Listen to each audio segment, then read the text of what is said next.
வணக்கம் நண்பர்களே.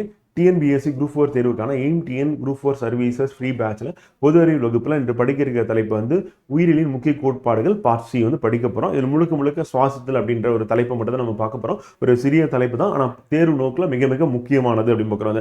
ஸோ நம்மளுடைய கான்செப்ட் அண்ட் அண்டர்ஸ்டாண்டிங் அப்படின்றதுல இது உங்களுக்கு ப்ராப்பர் கிளாரிட்டி வந்து உங்களுக்கு வந்து கிடைக்கும். ஸோ இப்போ ஆக்சிஜன் இல்லைன்னா நம்ம உயிர் வாழ முடியாது அப்படின்னு நம்ம சொல்லுவாங்க.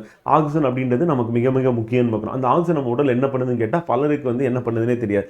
காரணம் என்ன அப்படின்னா, இந்த ஆக்சிஜன் என்ன பண்ணும் அப்படின்னா, நம்ம மூச்சை உள்ள இழுக்கும் பொழுது நுரையீரலில் ரத்தத்தில் இருக்கக்கூடிய ரத்த சிவப்பணுவில் போயிட்டு ஒட்டிக்கும்.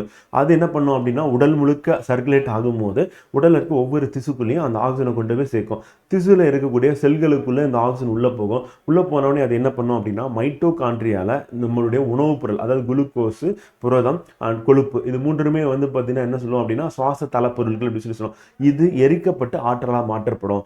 அப்போ இது எரிக்கப்படணும் அப்படின்னா நமக்கு என்ன தேவைன்னா ஆக்சிஜன் வேணும். நார்மலாக எந்த ஒரு பொருளாக இருந்தாலும் எரிக்கிறதுக்கு என்ன வேணும்னா ஆக்சிஜன் வேணும். அதே போன்று தான் வந்து பார்த்தீங்கன்னா நம்ம உணவுப் பொருட்களை வந்து பார்த்தீங்கன்னா எரித்து ஆற்றலாக மாற்றுவதற்கு ஆக்சிஜன் வேணும். சப்போஸ் இந்த ஆக்சிஜன் இல்லை அப்படின்னா உணவுப் பொருள் எரிக்கப்படாது, ஆற்றல் உருவாகப்படாது, மிக குறைந்த அளவு ஆற்றல் உருவாகும். அந்த ஆற்றலை பயன்படுத்தி நம்ம உடலில் இருக்கக்கூடிய உறுப்புகளால் செயல்பட முடியாது அப்படிங்கிறோம். ஸோ அப்போ ஒவ்வொரு செல்லுக்கும் வந்து பார்த்தீங்கன்னா என்ன தேவைப்படுது அப்படின்னா உணவுப் பொருள் தேவைப்படுது, ஆக்சிஜன் தேவைப்படுது. அப்படி உணவுப் பொருள் இருந்தாலும் ஆக்சிஜன் இல்லை அப்படின்னா ஆற்றல் உற்பத்தி செய்யப்படாது. அப்படி ஆற்றல் உற்பத்தி செய்யப்படலை அப்படின்னா வந்து நான் உடனடியாக எப்படி பவர் கட் ஆனவனே வந்து பார்த்தீங்கன்னா டிவி ஆஃப் ஆகுதோ அந்த மாதிரி உடனடியாக வந்து பார்த்தீங்கன்னா நம்ம உடலில் இருக்கக்கூடிய அனைத்து உறுப்புகளும் வந்து என்னன்னா செயலிழந்துடும். அப்புறம் இறப்பு அப்படின்றது ஏற்படுது அப்படிங்கிறோம்.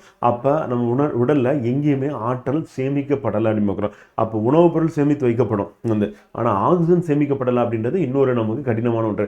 காரணம் என்னன்னா, நம்ம பிறக்கும் பொழுது தரையில் வந்து நம்ம சுற்றி வளிமண்டலம் இருக்கிறதுனால, காற்று இருக்கிறதுனால, அந்த காற்றில் ஆக்சிஜன் இருக்கிறதுனால நம்ம உடலுக்குள்ள எங்கேயுமே ஆக்சிஜன் ஸ்டோர் ஆகலை. அப்போ ஆக்சிஜன் ஸ்டோர் ஆகாதனால அப்போ காற்று இல்லை அப்படின்னா வந்து ஒரு 2, 3, 4 நிமிடங்களில் வந்து பார்த்தீங்கன்னா உயிரிழப்பு அப்படின்றது ஏற்படுது அப்படிங்கிறோம். நம்ம உணவு உண்ணாமல் கூட பல நாட்கள் இருந்தலாம், நீர் அருந்தாமல் கூட சில நாட்கள் இருந்தலாம். ஆனால் ஆக்சிஜன் இல்லாமல் சில நிமிடங்கள் கூட நம்ம இருக்க முடியாது. அப்படின்னா காரணம் என்னன்னா உடலில் எங்கேயுமே ஸ்டோர் ஆகலை அப்படிங்கிறது. ஸோ அதை நம்ம புரிஞ்சிக்க வேண்டியது. இப்போ இந்த சுவாசித்தல் அப்படின்னு எடுக்கும் பொழுது காற்று சுவாசம், காற்றில்லா சுவாசம் அப்படின்னு சொல்லிட்டு ரெண்டு வகையாக வந்து இருக்கு. காற்று சுவாசம்னு என்ன, காற்றில்லா சுவாசம் என்ன, அது எங்கே நடக்கும் அப்படின்னு பார்க்குறோம். அது மூச்சு விடுறதுக்கும் சுவாசித்தலுக்கும் என்ன வித்தியாசம், அதே மாதிரி ஒரு சுவாசித்தலுக்கும் ஒளிச்சேர்க்கைக்கும் என்ன வித்தியாசம், என்ன வேறுபாடு அப்படின்னு சொல்லிட்டு நம்ம டேபிள் வந்து பார்க்க போகிறோம். அதே மாதிரி சுவாசித்தல் என்ன நடக்கும், மரக்கட்டை எரியும் பொழுது என்ன நடக்கும், அது ரெண்டுத்துக்குள்ள வேறுபாடு என்ன அப்படின்றத நம்ம இன்றைய வகுப்பில் படித்து தெரிஞ்சுக்க போகிறோம். இது நம்மளுடைய புத்தகத்தில் வந்து பார்த்தீங்கன்னா நம்ம உயிரியல் தலைப்பில் வந்து ஃபர்ஸ்ட் சாப்டர் தான். அதில் சாப்டர் நம்பர் ஆர்டரில் நம்ம பார்க்கும்போது 16வது சாப்டராக வந்திருக்கு. உயிரியலின் முக்கிய கோட்பாடுகள் 141வது பேஜ் அப்படின்னு பார்க்குறோம். ஸோ 141வது பேஜில் ஏற்கனவே வந்து செல்லின் நுண்ணுறுப்புகள், உட்கரு, அப்புறம் குரோமோசோம்கள், டிஎன்ஏ, அப்புறம் செல் பகுப்பு அப்படின்னு சொல்லிட்டு நம்ம பார்த்தாச்சு. அதனுடைய தொடர்ச்சியாக பக்க எண் வந்து 160 எடுத்துக்கோங்க. 160ல் நம்ம சுவாசித்தல் அப்படின்றத நம்ம பார்க்க போகிறோம் அப்படின்னு சொல்லி பார்க்குறோம். ஸோ வாங்க படிக்கலாம். ரொம்ப சுலபமான ஒரு தலைப்பு தான், ஆனால் இது படிக்கலைன்னா நம்மளால் ஆன்சரே பண்ண முடியாது அப்படின்ற மாதிரி ஒரு தலைப்பை வந்து இது வந்து இருக்குது சொல்லி பார்க்குறோம். அப்போ சுவாசித்தல் அப்படின்ற நிகழ்வு அப்படின்னும் போது இப்போ எவ்வளோ தாவரங்கள் எப்படி நடக்கும், விலங்குகள் எப்படி நடக்கும் அப்படின்னும் போது பெரும்பாலும் எல்லாரும் சொல்லக்கூடியது என்ன சொல்லுவாங்கன்னா ஒளிச்சேர்க்கை அப்படின்னா தாவரங்களில் நடக்கும், சுவாசித்தல் அப்படின்னா விலங்குகள் நடக்கும்னு சொல்லுவாங்க. அது தவறு. ஒளிச்சேர்க்கை அப்படின்றது தாவரத்தில் நடக்கும், கண்டிப்பாக பகல் நேரத்தில் நடக்கும். சுவாசித்தல் அப்படின்றது தாவரம் விலங்கு ரெண்டுத்துலையுமே நடக்கும்.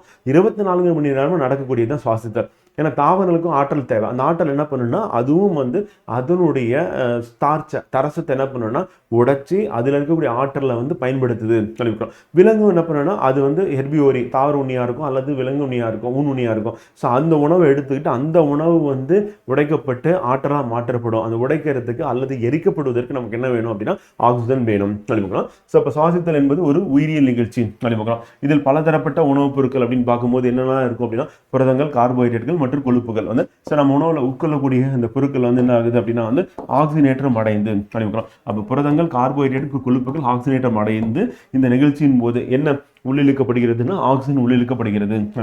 என்ன கேஸ் வெளியிடப்படுகிறதுனா கார்பன் டை ஆக்சைடு வெளியிடப்படுகிறது. இதுதான் என்னன்னா சுவாசித்தல் அப்படிங்கிறோம். ஸோ நமக்கு எக்ஸாம்பிள் கொஸ்டின் கேட்டாலும் இந்த பாயிண்ட் ஞாபகம் இருந்தால் போதும், நம்ம ஈஸியாக ஆன்சர் பண்ணிடலாம் அப்படின்னு பார்க்குறோம். இதன் விளைவாக உருவாகிறது.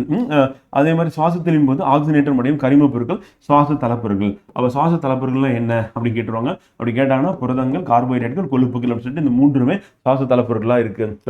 குளுக்கோஸ் வந்து ஒரு பொதுவான சுவாச தலைப்பொருள். இப்போ குளுக்கோஸ் அதனுடைய வாய்ப்பாடு எப்படி எழுதுனா C6H12O6 ப்ளஸ் ஒரு 6 ஆக்சிஜன் ஒன்றா சேர்ந்து 6 carbon di oxide plus 6 water plus ஆற்றல் அப்படின்னு நமக்கு கிடைக்குது. இந்த ஆற்றல் எவ்வளோப்பா அப்படின்னா அதோட மதிப்பீடு வந்து கிலோ கலோரியில் சொல்லணும் 686 கிலோ கலோரி சொல்லணும். அதே கிலோ ஜூலில் சொல்லணும்னா 2868 கிலோ ஜூல் அப்படிங்கிறோம். இவ்வளோ ஆற்றல் வந்து பார்த்தீங்கன்னா வெளியிடுது. இதை தான் என்ன பண்ணனா செல் வந்து அனைத்து இப்போ தசை செல் அப்படின்னா இயக்கத்துக்கும், இப்போ கல்ல இருக்கிற செல் வந்து பார்த்தீங்கன்னா பார்ப்பதற்கும், மூளையில் இருக்கிற செல் வந்து பார்த்தீங்கன்னா சிந்தனை பண்ணுறதுக்கும் அண்ட் இன்ஃபர்மேஷன்ஸ் வந்து சென்ட் பண்ணுறதுக்கும் ரிசீவ் பண்ணுறதுக்கும், கிட்னியில் இருக்கிற செல் வந்து பார்த்தீங்கன்னா ரத்தத்தில் இருக்கக்கூடியதை வந்து பிரிவை பண்ணுறதுக்கு, ரத்தத்தில் இருக்கக்கூடிய வெள்ளையணுக்கள் ரத்த வெள்ளை செல்கள் ரத்த வெள்ளையணுக்கள் அப்படின்றது நம்ம நோய் எதிர்ப்பு சக்திக்கும், அதே மாதிரி ரத்த சொப்பணுக்கள் வந்து ஆக்சிஜனை கேரி பண்ணிட்டு போகிறது. அப்படி ஒவ்வொரு செல்லும் ஒவ்வொரு விதமான பணியை பண்ணுறதுக்கு அதுக்கு என்ன வேணும் அப்படின்னா ஆற்றல் வேணும். ஸோ அந்த ஆற்றல் தான் ஏடிபி அப்படின்னு பார்க்குறோம். அந்த ஏடிபி ஃபார்மில் தான் ஆற்றல் உற்பத்தி ஆகிறது. ஸோ அதுதான் வந்து மைட்டோகாண்ட்ரியில் நடக்குது. அப்போ ஒரு குளுக்கோஸ் மூலக்கூறு எரிந்து ஆற்றலாக மாற்றப்படும் பொழுது நமக்கு உருவாகக்கூடிய ஆற்றலின் அளவு அப்படின்னு பார்த்தீங்கன்னா 2868 கிலோ ஜூல் அல்லது 686 கிலோ கலோரி. சுவாசத்தின் வகைகள் அப்படின்னு பார்க்கும்போது ஒன்று என்னன்னா காற்று சுவாசம் அப்படின்னு. ஸோ மற்றொன்று என்னன்னா காற்றில்லா சுவாசம் அப்படின்னு. காற்று சுவாசம் அப்படின்னும் போது ஆக்சிஜன் முன்னிலையில் நடைபெற்ற அது காற்று சுவாசம் அப்படின்னு. ஸோ அப்போ உயிர்வலியின் முன்னிலையில் அப்படின்னு. அந்த உயிர்வலி என்ன அப்படின்னா வந்து அதுதான் வந்து ஆக்சிஜன் அப்படின்னு. அப்போ ஆக்சிஜன் உதவியால் உணவுப் பொருட்கள் எரிக்கப்பட்டு ஆற்றலாக வெளிக்கொணரப்படுகிறது அப்படின்னு.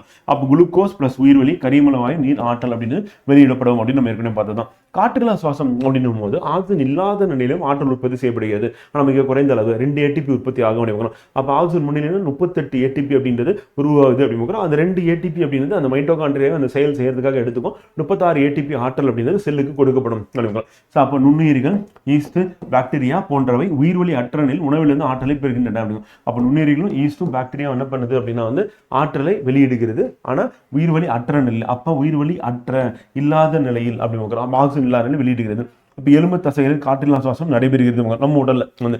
அப்போ நம்ம உடலில் எலும்பு தசை இருக்கு அப்படின்னா அங்கேயும் காற்றில்லா சுவாசம் வந்து நடைபெறும் அப்படிங்கிறோம். இப்போ நம்ம வந்து வாக்கிங் போகிறோம், இல்லைன்னா வேகமாக ரன்னிங் அதிகமாக வேலை பார்க்கும்போது போதுமான அளவுக்கு ஆக்சிஜன் சப்ளை இல்லைனாலும் தொடர்ந்து நம்ம தசைகள் நம்ம சொல்லக்கூடிய வேலையை வந்து பண்ணும்போது என்னன்னா நமக்கு அந்த இடத்துல ஆக்சிஜன் இல்லாத நிலையில் ஆற்றல் உற்பத்தி பண்ணும்போது லாக்டிக் ஆசிட் அப்படின்றது ப்ரொடியூஸ் ஆயிடுது. அந்த லாக்டிக் ஆசிட் தான் என்னன்னா நமக்கு அந்த தசை பிடிப்பு அப்படின்னு ஏற்படும், பாடி பெயின்ஃபுல்லாக இருக்கும். ஸோ அதுக்கப்புறம் நீங்கள் வந்து மசாஜ் பண்ணுறது, இல்லைனா வந்து திருப்பியும் வந்து அந்த ஸ்ட்ரெச் பண்ணுறதுன்னு சொல்லுவாங்க. ஸோ அதை பண்ணுறது, இல்லைனா ஹாட் வாட்டரில் பாத் எடுக்கிறது, இந்த மாதிரி பண்ணும்போது என்ன ஆகும் அப்படின்னா உங்களுக்கு கொஞ்சம் கொஞ்சமாக அந்த இடத்துல பிளட் சர்க்குலேஷன் போயிட்டு அங்கே இருக்கக்கூடிய லாக்டிக் ஆசிட் அப்படின்ற அந்த கழிவு லாக்டிக் அமிலத்தை வந்து பார்த்தீங்கன்னா அங்கிருந்து வெளியேற்றிடும் அப்படின்றோம். ஸோ அப்போ எலும்பு தசையில் காற்றில்லா சுவாசமும் நடைபெறுகிறது. இப்போ குளுக்கோஸ் அப்படின்றது உயிர்வலி அற்ற நிலையில் என்னவா மாறுதுன்னா எத்தில் ஆல்கஹாலும் கரிமல வாயும் ஆற்றலாகவும் மாறுது. இது எங்கே நடக்கும் அப்படின்னா அப்போ எக்ஸாம்பிள் வந்து பார்த்தீங்கன்னா ஈஸ்ட்ல வந்து. ஸோ அப்போ ஈஸ்ட் என்ன பண்ணுது அப்படின்னா வந்து காற்றில்லா சுவாச நிலையில் எத்தில் ஆல்கஹால் அப்படின்றது ப்ரொடியூஸ் பண்ணுது. கூடவே கார்பன் டை ஆக்சைடு ரிலீஸ் ஆகுது, ஆற்றல் ரிலீஸ் ஆகுது. அப்போ என்ன இங்கே வரலை அப்படின்னு பார்த்தீங்கன்னா நம்ம எதிர்பார்க்கக்கூடிய இது வாட்டர் அப்படின்றது உருவாகல. அதுக்கு பதிலாக என்ன வந்திருக்கு அப்படின்னா வந்து பார்த்தீங்கன்னா எத்தில் ஆல்கஹால் அப்படின்றது உருவாகி இருக்கு அப்படின்னு.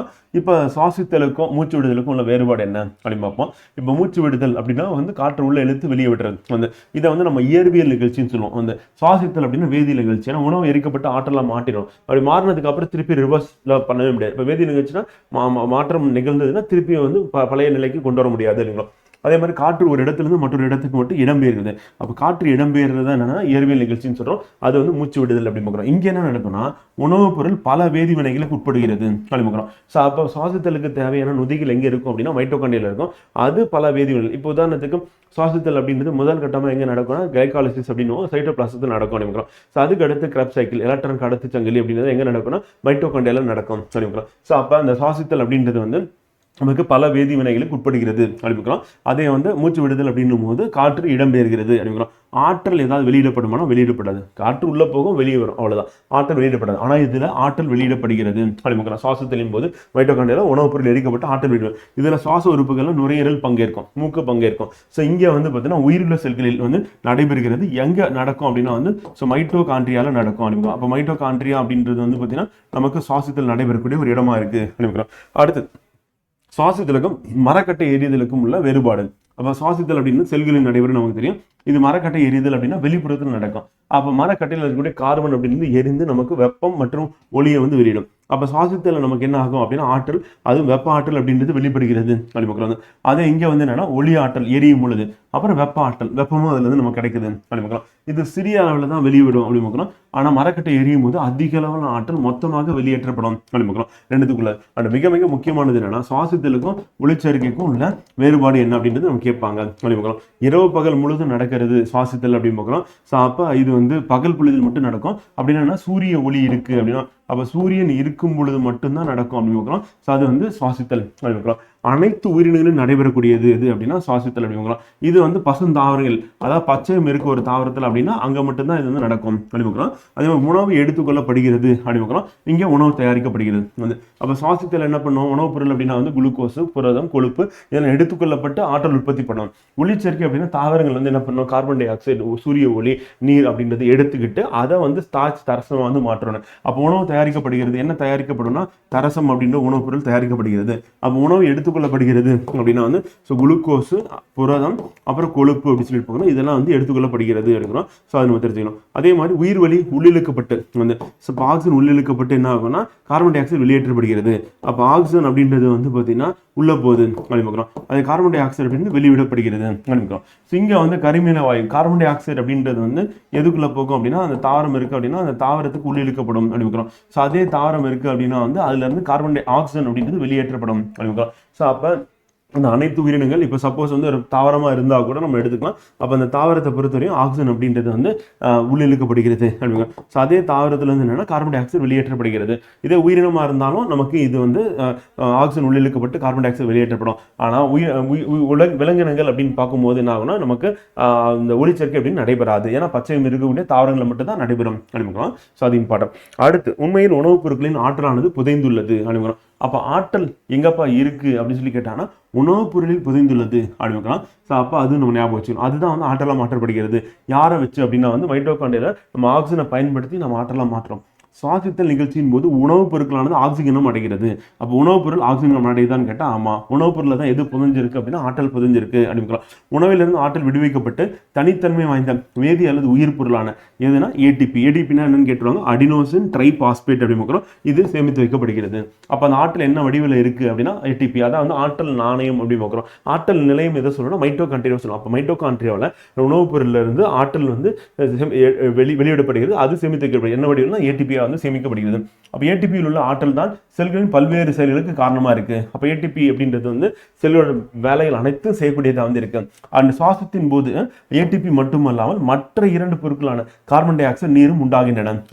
சாதாரண நம்ம ஏற்கனவே பார்த்தது ஏடிபி மட்டும் இல்லாமல் கார்பன் டை ஆக்சைடு உருவாகுது, நீர் உருவாகுது, வெப்பம் அப்படிங்கிறது உருவாகுது அப்படிங்கிறது. ஸோ அப்போ நம்ம உற்பத்தி செய்யக்கூடியது அப்படின்னு பார்க்கும் தோராயமாக 2900 கிலோஜூல் நம்ம சொல்லலாம். ஸோ அப்போ glucose, 6 oxygen, carbon di oxide, நீர் மூலக்கூறு ப்ளஸ் வெப்ப ஆற்றல் அப்படின்றது வெப்ப ஆற்றல் அப்படின்றது நமக்கு உருவாகுது. ஸோ அந்த ஆற்றல் அப்படின்றது 2900 கிலோஜூல் அப்படின்னு பார்க்கலாம். ஸோ அது வந்து ஏடிபி அப்படின்னு நம்ம சொல்லுவோம். சுவாசத்திற்கு ஆதாரமாக பயன்படும் பொருட்கள் தான் சுவாச தலைப்பொருள். 3 ஏற்கனவே பார்த்துட்டோம். கார்போஹைட்ரேட், கொழுப்பு, புரதங்கள் அப்படின்னு. காற்று சுவாசம் எத்தனை படிகள் நடைபெறுதுன்னா 4 படிகள் நடைபெறுது.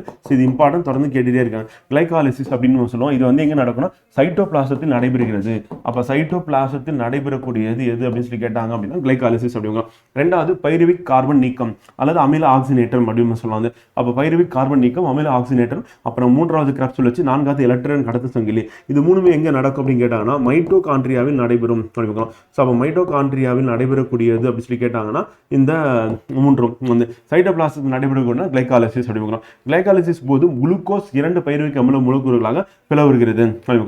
அப்ப குளுக்கோஸ் வந்து 2 பைருவிக் அமில மூலக்கூறுகளாக பிளவுகிறது அப்படின்றது நமக்கு இம்பார்ட்டன்ட். வந்து கிளைகாலிசிஸ் இது சைட்டோபிளாசத்தில் வரிசையாக நடைபெறும் மறுவினைகள். இந்த கிளைகாலிசிஸ் அப்படின்றது எதுக்கு பொதுவானது அப்படின்னு கேட்டீங்கன்னா ஃப்ரெண்ட் வந்து காற்று சுவாசம், காற்றில்லா சுவாசம் ரெண்டுத்துக்குமே பொதுவானது தான் அப்படிங்க. அடுத்து நம்ம அதான் பார்க்க போறோம் என்னென்ன சொல்றாங்க. அடுத்து பைருவிக் அமிலம் உண்டாவதோட கிளைகாலிசிஸ் நிகழ்ச்சி முடிவுக்கு வருகிறது. இந்த பைருவிக் அமிலம் ஆக்சிஜனேற்றம் மைட்டோகாண்ட்ரியில் 2 மற்றும் 3ஆம் படியில் நடைபெறுகிறது. அப்ப பைருவிக் அமிலம் வந்து ஆக்சிஜனேற்றம் நடக்கூடிய இடம் எங்க அப்படின்னா 2வது மற்றும் 3ஆம் படியில் நடைபெறக்கூடியதா இருக்கு அப்படிங்க.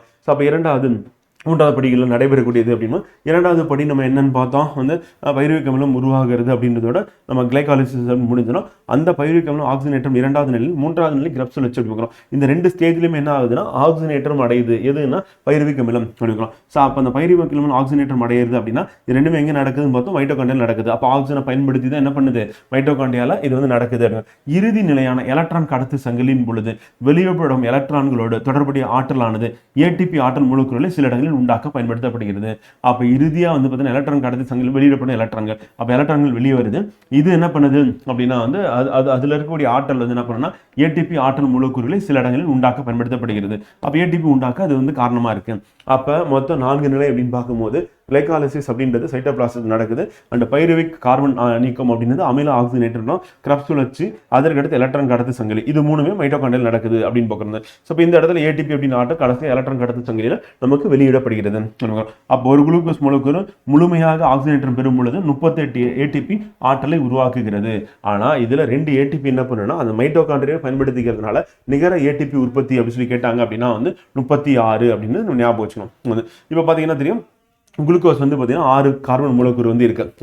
இதுல வந்து பார்த்தீங்கன்னா 3 கார்பன் மூலக்கூறு பிளஸ் ஆற்றல் அப்படின்றது வந்து பார்த்தீங்கன்னா நமக்கு வந்து பைருவேட் வந்து கிடைக்குது. 2 பைருவேட் அமிலங்கள் அப்படின்னு நம்ம சொல்லுவோம். அதில் வந்து 3 கார்பன் அப்படின்றது வந்து இருக்கு அப்படின்னு நமக்கு தெரியும். ஸோ அப்போ அந்த 3 கார்பன் மூலக்கூறு ஆற்றல் அப்படின்றது மூலக்கூறு பிளஸ் ஆற்றல் அப்படின்றது இங்கே உருவாகுது. இது எங்கே நடக்குதுன்னா சைட்டோபிளாசத்தில் நடைபெறுகிறது அப்படின்னு பார்க்குறோம். வந்து ஃபர்ஸ்ட் ஸ்டேஜ் வந்து. அதுக்கு அடுத்த ஸ்டேஜ் எல்லாமே எங்கே நடக்கும் அப்படின்னா வந்து இப்போ மைட்டோகாண்ட்ரியாவில் நடக்கக்கூடியது அப்படின்னு எடுத்துக்கிட்டோம்னா நம்ம அடுத்த 3 ஸ்டேஜஸ் சொல்லும். இப்போ உதாரணத்துக்கு ஆக்சிஜன் உள்ள சூழல் அப்படின்னா மைட்டோகாண்ட்ரியாவில் நடக்கும். அதில் நமக்கு என்ன கிடையாது, கார்பன் டை ஆக்சைடு பிளஸ் நீர் பிளஸ் ஆற்றல் வந்து கிடைக்குது. இப்போ ஆக்சிஜன் அற்ற சூழல் அப்படின்னு எடுக்கும்போது தசை செல்கள் என்ன உருவாகுது அப்படின்னா லாக்டிக் அமிலம் வந்து உருவாகுது.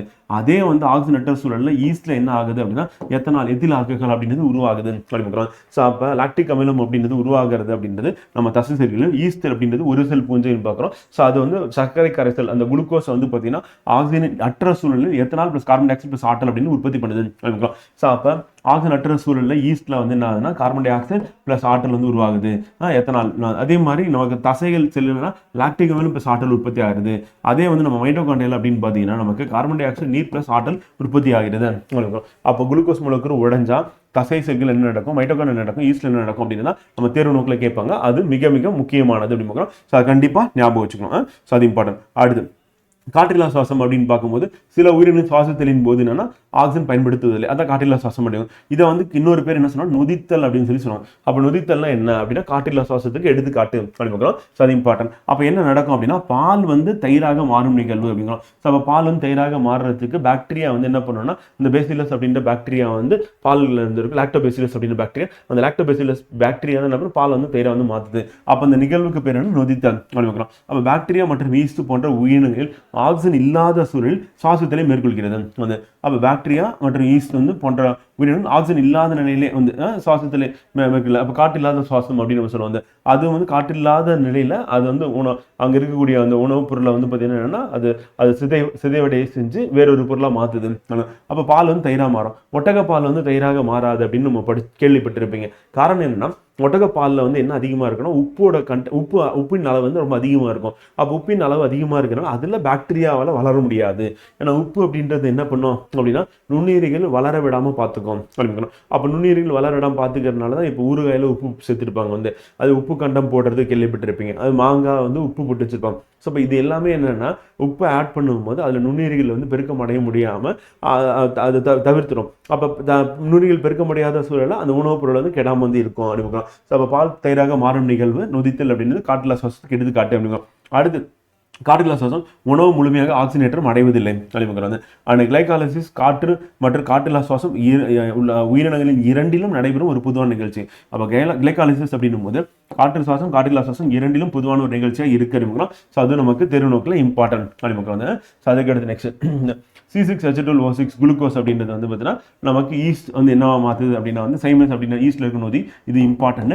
இப்போ ஆல்கஹாலை ப்ரொடியூஸ் பண்ணுறதுக்கு இதுதான் காரணமாக இருக்கு. அப்போ சைமஸ் எந்த நொதி வந்து பார்த்தீங்கன்னா ஈஸ்ட்ல நமக்கு குளுக்கோஸை வந்து ஆல்கஹாலை மாற்றுதுன்னு கேட்டாங்கன்னா சைமஸ் நொதி. அது மாதிரி ஈஸ்ட்ல நடக்கிறது நம்ம என்ன சொல்லணும் நொதித்தல் அப்படின்னு நம்ம சொல்லலாம். நொதித்தல் அப்படின்னாவே காற்றில்லா சுவாசம் அப்படின்னு சொல்லலாம். இது நமக்கு தேர்வில் வந்து கேட்டிருக்காங்க. அப்போ நொதித்தல் முறையில் என்ன பண்ணுது அப்படின்னா வந்து எதை உற்பத்தி பண்ணுது அப்படின்னு சொல்லி கேட்பாங்க. அப்படி கேட்டாங்கன்னா எத்தில் ஆல்கஹால் C2H5OH அப்படிங்கிறோம். அப்புறம் carbon di oxide plus 50 kilojoule ஆற்றல். அங்கே பார்த்தோன்னா நம்ம கிட்டத்தட்ட வந்து 2900 கிலோஜூல் ஆற்றல் வந்து பார்த்தோம். இங்கே 50 கிலோஜூல் தான் ஆற்றல். அதே மாதிரி அதில் நம்ம ஏடிபியில் சொல்லும்போது 38 ஏடிபி ஆற்றல் உற்பத்தி பண்ணுதுன்னு பார்த்தோம். காற்று சுவாசத்தில் குளுக்கோஸ் வந்து 38 ஏடிபி உற்பத்தி பண்ணும். இங்கே வந்து நமக்கு 2 ஏடிபி தான் உற்பத்தி பண்ணுது அப்படிங்கிறோம். ஸோ அது நமக்கு இம்பார்ட்டன்ட். ஏடிபி என்பது பெரும்பாலான செல்லில் நடைபெறும் வினைகளுக்கு தேவையான ஆற்றல் நாணயம் வந்து. அப்போ ஆற்றல் நாணயம் என்று அழைக்கப்படுவது எது அப்படின்னா ஏடிபி அப்படின்னு பார்க்குறோம். ஸோ அது நமக்கு வெரி வெரி இம்பார்ட்டன்ட். இது நமக்கு ஆல்ரெடி கேள்வி வந்து கேட்டிருக்காங்க அப்படிங்கிறோம். சுவாசத்தின் போது உருவாகும் ஆற்றலை பயன்படுத்தி ஆற்றல் வந்து உருவாகுது. அதை பயன்படுத்தி ஏடிபியிலேருந்து ஏடிபி உருவாகிறது. ஏடிபினா என்னன்னா அடினோசின் டைபாஸ்பேட், 2 பாஸ்பேட்னு அர்த்தம். ஏடிபினா ட்ரைபாஸ்பேட், 3 பாஸ்பேட் அப்படின்னு பார்க்கலாம். இது வந்து 2 பாஸ்பேட்டா இருக்கு, இது வந்து 3 பாஸ்பேட்டா வந்து மாறுது அப்படின்னு. ஸோ அதான் வந்து ஏடிபி அப்படின்னு. அது மாதிரி ஏடிபி ஆனது வந்து பார்த்தீங்கன்னா அதே மாதிரி தசை சுருக்கம், புரத சேர்க்கை, நரம்பிலிருந்து உணர்வுகளை கடத்துதல், பல்வேறு செயல்களுக்கு பயன்படுத்தப்படுகிறது.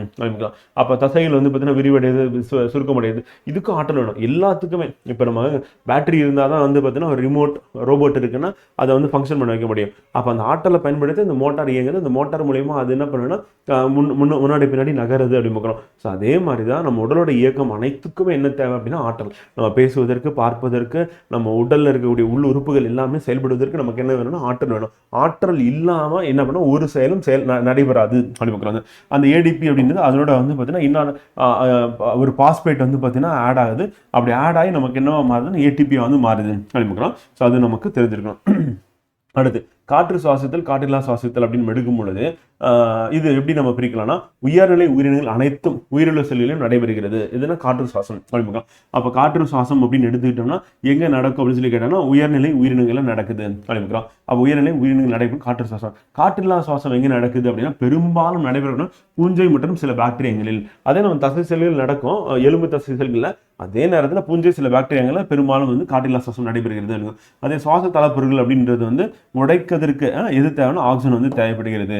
இங்கே ஆக்சிஜன் தேவையில்லை அப்படிங்கிறோம். அந்த சுவாச தலைப்பொருட்கள் இப்போ குளுக்கோஸ் இருக்கு, அது ஈஸ்ட் என்ன பண்ணணும்னா ஆல்கஹாலாக மாற்றுது, அப்போ ஆக்சிஜன் இல்லாமல் மாற்றுது அப்படிங்கிறோம். என்சைம் வந்து பார்த்தீங்கன்னா சைமேஸ் அப்படின்ற ஒரு என்சைமை பயன்படுத்தி நொதியை பயன்படுத்தி பண்ணுது அப்படிங்கிறோம். அடுத்து இறுதி விளைபொருளாக கார்பன் டை ஆக்சைடு, வாட்டர், நீர் மூலக்கூறு வந்து இறுதி விளைபொருளாக வந்து கிடைக்குது. இங்கே ஆல்கஹால் கிடைக்குது, கார்பன் டை ஆக்சைடு அல்லது லாக்டிக் அமிலம் வந்து கிடைக்குது. என்ன இல்லை அப்படின்னா வந்து பார்த்தீங்கன்னா நீர் கிடையாது இறுதி பொருளாம் அப்படிங்கிறோம். அதே மாதிரி இங்கே ஒரு மூலக்கூறு குளுக்கோஸ் ஆக்சிஜனேற்றம் அடையும் போது 38 ஏடிபி உருவாக்கும். 2 ஏடிபி மைட்டோகாண்ட்ரியா பயன்படுத்துகிறோம். அதனால் 36 ஏடிபி அப்படின்றது நிகர ஏடிபி உற்பத்தி அப்படின்னு பார்க்குறோம், மூலக்கூறுகளை உருவாக்குகிறது. அதே இங்கே வந்து பார்த்தீங்கன்னா 2 ஏடிபி மூலக்கூறுகளை மட்டும்தான் உருவாக்கும். எதுனா காற்றில்லா சுவாசத்தில் அப்படிங்கிறோம். ஸோ அது நமக்கு இம்பார்ட்டன்ட். ஸோ அதுக்கு அடுத்து கிளைகாலிசிஸ் இணைப்பு வினை அப்படின்னு பார்க்கும்போது நம்ம இங்கே நடக்கக்கூடிய அந்த செயல் அப்படின்றது வந்து பார்த்தீங்கன்னா ஒன்று வந்து கிளைகாலிசிஸ் அப்படின்ற வினை, அப்புறம் இணைப்பு வினை, அப்புறம் ட்ரைகார்பாக்சிலிக் அமில சுழற்சி அப்படின்றது மூணாவதாகும். அதேமாதிரி எலக்ட்ரான் கடத்து சங்கிலி அப்படின்றது நாலாவது வந்து. ஸோ அப்போ டோட்டலாக வந்து பார்த்தீங்கன்னா என்னன்னா நமக்கு எத்தனை வினைகள் வந்து நடைபெறுகிறது அப்படின்னா வந்து 4 நிலைகளில் நடைபெறுகிறது. இதில் கிளைகாலிசிஸ் அப்படின்றது பொதுவானது எங்கே நடக்கணும், சைட்டோபிளாசத்தில் நடக்கும் அப்படின்னு பார்க்குறது.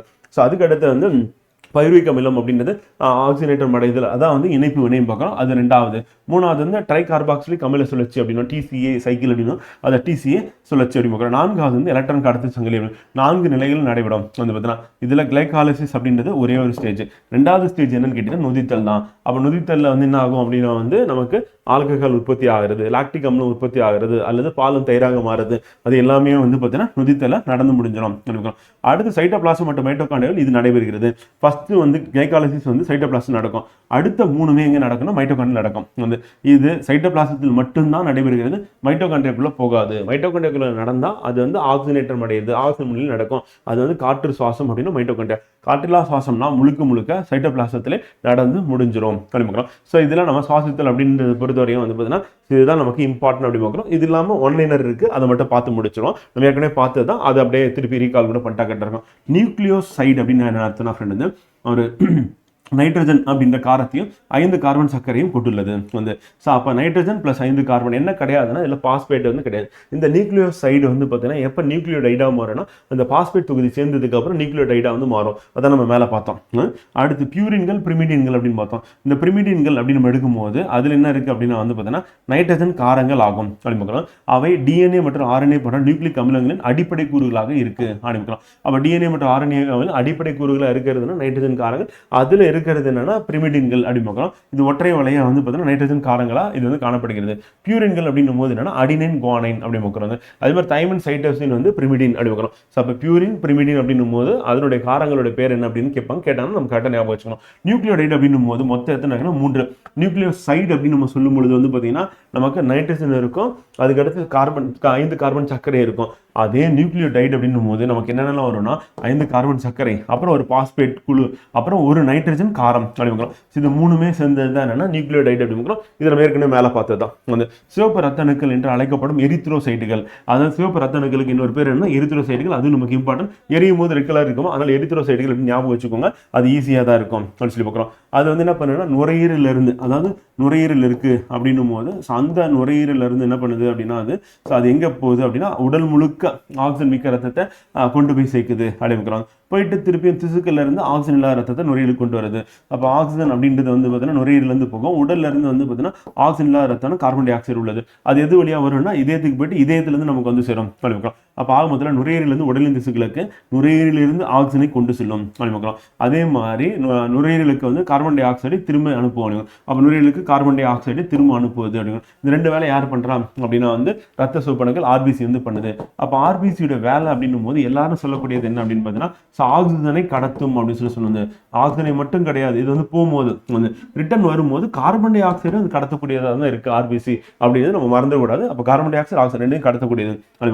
ஆர்பிசியோட ஷேப் எப்படி இருக்குன்னா இருபுறம் குளிர்ந்த நிலையில இருக்கு. அப்போ இருபுறமும் குளிர்ந்த தட்டு வடிவம் போன்ற அமைப்பு செல்லுதுன்னா நமக்கு ஆர்பிசி அப்படின்னு பார்க்குறோம். அதுக்கு அடுத்து லியூகோசைட்டுகள் அப்படின்னு எதை சொல்றோம்னா ரத்த வெள்ளை அணுக்கள் சொல்றோம். வந்து எப்படி நம்ம எரித்ரோசைட்டுகள் அப்படின்னு நம்ம சொல்லும் போது ரத்த சிவப்பணு சொல்லுவோம், அதே மாதிரி லியூகோசைட்டுகள் ரத்த வெள்ளை அணுக்கள் அப்படின்னு பார்க்குறோம். இது வந்து வெளி துகள்கள் அப்படின்னும் போது என்ன ஆகுதுன்னா வெளியிலேருந்து வரக்கூடிய ஃபாரின் ப்ரோட்டீன்ஸ் அப்படின்னும் போது வைரஸ், பாக்டீரியா, பூஞ்சைன்னு சொல்லிட்டு அது அப்புறம் செல்லுக்குள்ள இருக்கக்கூடிய கழிவுகளையும் வந்து உட்கொள்வதன் மூலமாகவோ அல்லது தொற்று முகவர்கள் அப்படின்னா யாருன்னா வைரஸ், பாக்டீரியா, பூஞ்சை தான், அதை அழிப்பதன் மூலமாகவோ அல்லது ஆன்டிபாடினா அதுக்கு எதிரான புரதத்தை உருவாக்குறது மூலியமாக உடலை வந்து பாதுகாக்கிறது, எதிர்த்து போராடி பாதுகாக்கிறது. அப்போ ரத்த வெள்ளைகளோட வேலை என்ன அப்படின்னா வந்து பார்த்தீங்கன்னா ஒரு பக்கம் வெளியிலேருந்து வர ஃபாரின் பார்ட்டிகல்ஸ், அப்புறம் அதனுடைய புரதங்கள், அப்புறம் வைரஸ், பாக்டீரியா, பூஞ்சை, அது அப்புறம் செல்லுக்குள்ள இருக்கக்கூடிய வயதான செல்கள் இருக்கு அப்படின்னும் போது வயதான செல் நுண்ணுறுப்பு இருக்கு அப்படின்னா வந்து என்னன்னா அழிந்த செல் நுண்ணுறுப்புகள் இருக்கு அப்படின்னா அதை எடுத்து ரீசைக்கிள் பண்ணி செல்லை வந்து பாதுகாக்கிறது, இல்லைன்னா உடலை வந்து பாதுகாக்கிறது, நோய் எதிர்ப்பு சக்தியோட செயல்படுறது அப்படின்ற வேலை யார் பண்றாங்கன்னா அந்த ரத்த வெள்ளை அணுக்கள் பண்ணுது. இதனுடைய பேர் என்ன லூகோசைட்டுகள் என்று பெயர் அப்படின்னு. அடுத்து வந்து திராம்போசைட்டுகள் அப்படின்றது இருக்கு, அதையும் நம்ம இங்கே பார்த்து முடிச்சலாம். வந்து திராம்போசைட்டுகள் அப்படின்னா சைட்டுகள் அப்படின்றது எதை சொல்றோம் அப்படின்னா நமக்கு அதாவது வந்து ரத்தம் முறையது காரணமானது அப்படின்னு. ஸோ அதை வந்து திராம்போசைட்டுகள் ரத்த தட்டுக்கள் அப்படின்னு சொல்லுவோம்.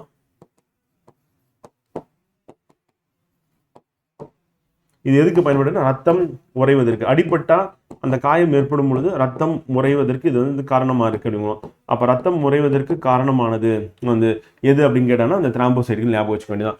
ஆக்சிஜன், கார்பன் டை ஆக்சைடு கடத்துறதுன்னு கேட்டால் ஆர்பிசி. நோய் எதிர்ப்பு சக்தி வந்து எது இருக்குன்னா இந்த லூக்கோசைட்டுகள் சொல்லி ரத்த வெள்ளை அணுக்கள், அவ்வளோதான். இது ஞாபகம். இப்போ நினைவக செல் அப்படின்றது நம்ம பாடியில் எப்படி உருவாகுனா இப்போ COVID-19 அப்போ கொரோனா அப்போ நமக்கு தாக்குதல் ஏற்பட்டுச்சு அப்படின்னா ஸோ அப்போ அந்த தொற்றுக்கு பிறகு உடல் நினைவக செல்களை உருவாக்க முடியும். அப்போ அந்த நினைவக செல் என்ன பண்ணோம் அப்படின்னா வந்து பார்த்தீங்கன்னா ஒரு நோய் எதிர்ப்பு தன்மையை மீண்டும் கொண்டு வர முடியும். இப்போ உதாரணத்துக்கு வேற ஏதாவது அதே வைரஸ் திருப்பி நம்ம வேற ஒரு காலத்தில் வந்து நமக்கு திருப்பி உள்ள வந்துச்சுன்னா என்னன்னா உடனடியாக அதுக்கு எதிராக வந்து பார்த்தீங்கன்னா நோய் எதிர்ப்பு அமைப்பை மீண்டும் தொற்றுக்கு விரைவாக எதிர்க்க அனுமதிக்கிறது. அந்த நோய் எதிர்ப்பு சக்தியை வழங்கக்கூடியதை நம்ம என்ன சொல்றோம் நினைவக செல்கள். அதனால தான் நம்ம என்ன பண்ணோம்னா தடுப்பூசி போட்டுக்கணும். அப்போ தடுப்பூசி போடும்போது இப்போ கோவிஷீல்டு, கோவேக்சின் அப்படின்னு தடுப்பூசி போட்டோம் அப்படின்னா என்ன ஆகும், நம்ம பாடியில் வந்து அந்த குறிப்பிட்ட அந்த கொரோனா வைரஸ்னா இப்போ கோவேக்சின் அப்படின்றது வந்து கொரோனா வைரஸ்க்கான வேக்சின் வந்து அப்போ அந்த கொரோனா வைரஸ் வேக்சின் வந்து அதில் கொரோனா செல்லே இருக்கும், வைரஸ் செல்லே இருக்கும். அது போய் இந்த உடலை பாதிப்பு ஏற்படுத்தும், உடனடியாக நோய் எதிர்ப்பு தூண்டுதல் அப்படின்னு உருவாகும். அது ஒரு நினைவக செல்லை ஏற்படுத்தும். அப்போ ஃபியூச்சரில் எப்போ வந்து அந்த COVID-19 வந்து அந்த கொரோனா வைரஸ் அப்படின்னு நம்ம பாடிக்குள்ள என்டர் ஆனாலும் இமீடியட்டாக அதுக்கு எதிராக வந்து பார்த்தீங்கன்னா நோய் எதிர்ப்பு சக்தி வழங்குகிறது. அதான் வந்து நினைவக செல் அப்படிங்கிறோம்.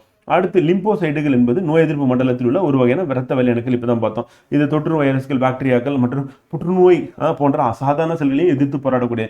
இப்போ நம்ம ட்ரீட்மெண்ட்டும் அப்படிதான். நம்ம வெளியிலேருந்து மருந்து எடுத்துக்கிறது பதிலாக, ரேடியேஷனுக்கு பதிலாக அண்ட் கெமிக்கல் மெடிசன்ஸ் வந்து எடுத்துக்கிறதுக்கு பதிலாக இப்போ நம்மளுடைய WBC ரத்த வெள்ளை அணுக்களுக்கு வந்து புற்றுநோய் செல்லை கண்டறிஞ்சு அதை கில் பண்ணக்கூடிய பவர் வந்து கொடுக்கறது அப்படின்றது ஆராய்ச்சியில் இருக்கு அப்படிங்கிறோம். அடுத்து அமினோ அமிலங்கள் என்பது புரதங்களின் அடிப்படை கட்டுமான தொகுதிகளாக இருக்கு. அந்த அப்போ அமினோ அமிலங்கள்லாம் என்ன அப்படிங்கிறனா புரதங்களில் இருக்கக்கூடிய அடிப்படை கட்டுமான தொகுதி அப்படிங்கிறோம். ஸோ அதை நம்ம தெரிஞ்சு வச்சுக்கணும், அது இம்பார்ட்டன்ட். அந்த புரதங்கள் என்பது அமினோ அமிலங்களால் ஆன சிக்கலான கரிம சேர்மங்களால் உடலின் திசுக்களை உருவாக்குவதற்கும் சரி செய்வதற்கும் என்சைம்கள், ஹார்மோன்கள், ஹீமோகுளோபின் ஆகியவற்றை உற்பத்தி செய்வதற்கும் எது தேவைப்படுகிறதோ அமினோ அமிலங்கள் தேவைப்படுது. தேவைப்படுகிறது அப்படிங்கிறோம். அப்போ அமினோ அமிலங்களுக்குள்ள என்ன அமினோ அமிலங்கள் அப்படின்றது எதுக்கு அப்படின்னு கேட்டோம்னா புரதங்கள் அப்படின்றது ஞாபகம் வச்சுக்கணும். ஸோ அது நமக்கு எக்ஸாம் பாயிண்ட் ஆஃப்ல இம்பார்ட்டன்ட். கொழுப்பு புரதங்கள் என்பது கொழுப்பில் கரையக்கூடிய புரதங்கள் அப்படின்னு பார்க்குறோம். அல்லது கொழுப்புடன் இணைந்து காணப்படும் புரதங்களை கொழுப்பு புரதங்கள் அப்படின்னு சொல்றோம். அப்போ கொழுப்பு புரதங்கள் அப்படின்னா கொழுப்பில் கரையக்கூடிய புரதங்கள் அல்லது கொழுப்புடன் இணைந்து காணப்படும் புரதங்கள் அப்படிங்கிறோம். காற்றில்லா சுவாசம் அப்படின்னா கண்டிப்பாக ஆக்சிஜன் இல்லாத நிலையில் ஆற்றலை ஏடிபி வழியில் உற்பத்தி பண்றது அப்படின்னு பார்க்குறோம். ஸோ அது நம்ம ஞாபகம் வச்சுக்கணும். அது வந்து ஒரு உயிர் வேதியியல் தான் அப்படின்னு பார்க்குறோம். இப்போ உதாரணத்துக்கு ஈஸ்ட் வந்து பண்ணுது அப்படின்னு பார்க்குறோம். காற்றில்லா சுவாசத்துக்கு எடுத்துக்காட்டு அப்படின்னு பார்க்குறோம். அப்போ நமக்கு எத்தில் ஆல்கஹால் உருவாகுது, அது உயிர் வேதிவினை தான் அப்படின்னு. ஒளிச்சேர்க்கை என்பது தாவரங்கள், பாசுகள், சில வகை பாக்டீரியானா நம்ம நீலப்பசும் பாசி அப்படின்னு சொல்லி பாக்டீரியா இருக்குல்ல. ஸோ அது என்ன பண்ணுதுன்னா ஒளி ஆற்றலை வேதி ஆற்றலாக மாற்றுகிறது. இது வந்து நம்ம ஆற்றல் மாற்றத்தில் நம்ம படிச்சிருப்போம் பிசிக்ஸ்ல வந்து. அதை தான் திருப்பி நம்ம ரீகால் பண்ணணும். அப்போ ஒளி ஆற்றலை வேதி ஆற்றலாக மாற்றக்கூடியது அது ஒளிச்சேர்க்கையில வந்து பச்சை தாவரங்கள் இருக்கிறனால அது வந்து பண்ணுது அப்படிங்கிறோம். உயிரியல் சிதைவு என்பது பாக்டீரியா மற்றும் பூஞ்சை நுண்ணுயிரிகள் கரிம பொருட்களை கார்பன் டை ஆக்சைடாக மற்றும் நீர் மற்றும் உயிரி போன்ற எளிய பொருட்களாக உடைக்கும் இயற்கையான நிகழ்வு தான் உயிரியல் சிதைவு. நம்மோட இப்போ உயிரியல் தீர்வு அப்படின்னு நம்ம சொல்லும்போது வந்து இப்போ கழிவுநீர் இருக்கு, இல்லைன்னா மண் வந்து மாசுபட்டு இருக்கு, அல்லது வந்து பெட்ரோலியம் வந்து கச்சா எண்ணெய் வந்து பார்த்தீங்கன்னா மண்லையோ அல்லது கடல்லையோ வந்து பார்த்தீங்கன்னா லீக் ஆயிடுச்சு அப்படின்னா அதை சரி பண்ணுறதுக்கு நம்ம எதை யூஸ் பண்ணுறோம் அப்படின்னா இந்த உயிரியல் தீர்வு அப்படின்ற முறையில் நம்ம பாக்டீரியா யூஸ் பண்ணி அந்த கச்சா எண்ணெயை உணவை எடுத்துக்கிட்டு அதை உடைச்சு அதிலிருந்து கார்பன் டை ஆக்சைடு நீரை வந்து வெளியேற்றுது. அதன் மூலியமா அங்கே இருக்கக்கூடிய சுற்றுப்புற சூழலை அது பாதுகாக்கிறது அப்படின்னு. ஸோ அது வந்து இயற்கையான செயல்முறை அப்படிங்க. அது மாதிரி காற்றுள்ள சுவாசம் அப்படின்னும் போது ஆக்சிஜன் முன்னிலையில் தான் ஆற்றலை ஏடிபி உருவாக்கும் ஒரு உயிர் வேதியியல் செயல்முறையாக வந்து இருக்கு அப்படின்னு. ஸோ அது நம்ம ஏற்கனவே படிச்சது தான். அப்போ காற்று சுவாசம் காற்றில்லா சுவாசம் அப்படின்னும் போது காற்று சுவாசம் அப்படின்னா கண்டிப்பாக ஆக்சிஜன் இருக்கும், காற்றில்லா சுவாசம் அப்படின்னா ஆக்சிஜன் இல்லை. ஆனால் இங்கே 38 ஏடிபி, நிகர ஏடிபின்னு 36. காற்றில்லா சுவாசம் அப்படின்னா 2 ஏடிபியை உற்பத்தி பண்ணும் அப்படின்னு சொல்லி பார்க்குறோம். ஓகேங்களா? ஸோ நம்ம இன்னைக்கு கிளாஸ் வந்து பார்த்தீங்கன்னா நம்ம இங்கே நிறைவு செய்கிறோம். ஸோ உயிரியலின் முக்கிய கோட்பாடுகள் அப்படின்றது ஒரு பெரிய தலைப்பு தான். அந்த தலைப்பை நம்ம கம்ப்ளீட் பண்ணியாச்சு. இதுலேருந்து டெஃபினட்டாக நமக்கு ஒரு கொஷின் வந்து இருக்குது. அதனால் இதை நல்லா திருப்பி புத்தகத்தில் அண்டர்லைன் பண்ணதை திருப்பி ரிவிஷன் பண்ணால் போதும். அவ்வளோதான். நம்ம கிளாஸ் அட்டன் பண்ணி படிக்கிறது ஒரு முறை, வந்து இந்த டாப்பிக்கில் நீங்கள் ஆப்பில் போய்ட்டு டெஸ்ட் போட்டு பார்க்குறது ஒரு முறை தான். ஆனால் நீங்கள் ரிவிஷன் பண்ணுறது, திருப்புதல் அப்படின்றது தான் பல முறை வந்து பண்ணணும். ஈஸியான டாப்பிக்காக இருக்குது உங்களுக்கு, நீங்கள் 10th 11th 12th படித்ததே இருக்குது அப்படின்னா வந்து அப்போ ஒரு 2-3 தடவை படித்தா போதும். வந்து இல்லை நான் படிக்கவே இல்லை, ஸ்கூலில் அந்த அளவுக்கு இந்த படித்த மாதிரி ஞாபகம் இல்லை, மறந்துருச்சு எல்லாம் அப்படின்னா ஒரு 4-5 முறை ரிவிஷன் பண்ணணும். அப்போ ரிவிஷன் எத்தனை முறை பண்ணணும் அப்படின்றது ஒவ்வொருத்தரை பொறுத்து வேரி ஆகும். அதனால் மற்றவங்க சொல்கிறத நீங்கள் அப்படியே கேட்காம உங்களுக்கு அதை ரீகால் பண்ணுறது, நினைவுபடுத்தி ஆன்சர் பண்ணுறதுக்கு சரியாக இருக்கா அப்படின்றத செக் பண்ணிவிட்டு நீங்கள் அதுக்கு தகுந்த மாதிரி ரிவிஷன்ஸ் அப்படின்னு ஃபிக்ஸ் பண்ணிட்டீங்கன்னா கரெக்டாக இருக்கும். சயின்ஸ் தான் சொல்லி அலட்சியமாக விட்டுறாதீங்க. ஆனால் சயின்ஸில் இருந்து மட்டுமே நமக்கு 5 கேள்விகள் இருக்குது. சயின்ஸ் அண்ட் டெக்னாலஜி வந்து கூடுதலாக 2 கேள்வி கேட்பாங்க. மொத்தமாக சேர்த்து ஒரு 7 கேள்வி இருக்கும். இந்த 7 கேள்வி அப்படின்னும் போது நீங்கள் கிட்டத்தட்ட ஒரு கேள்வியும் 1.5 மார்க்கு. அந்த 1.5 மார்க்கில் 600 பேர் இருப்பாங்க. வந்து அப்போ நீங்கள் ஒரு 4000 பேரை பின்னுக்கு தள்ளி நீங்கள் ரேங்க்கில் முன்னாடி போகிறதுக்கு உங்களுக்கு சப்போர்ட்டிவாக இருக்கும். அதனால் சயின்ஸ் அப்படின்றது ரொம்ப எளிமையாக இருக்கும். நம்ம வகுப்பு அட்டன் பண்ணிட்டீங்கன்னா அதுக்கப்புறம் மிக எளிதானது. ரிவிஷன் மட்டும் பண்ணிங்கன்னா போதும். ஸோ ஒவ்வொரு டாபிக் முடிஞ்சோடனே டாபிக் டெஸ்ட் அப்படின்றது ஆப்பில் போயிட்டு ப்ராக்டிஸ் பண்ணிட்டீங்க அப்படின்னா கரெக்டாக இருக்கும். நம்ம நாளைய வகுப்பில் சந்திப்போம். நன்றி, வணக்கம்.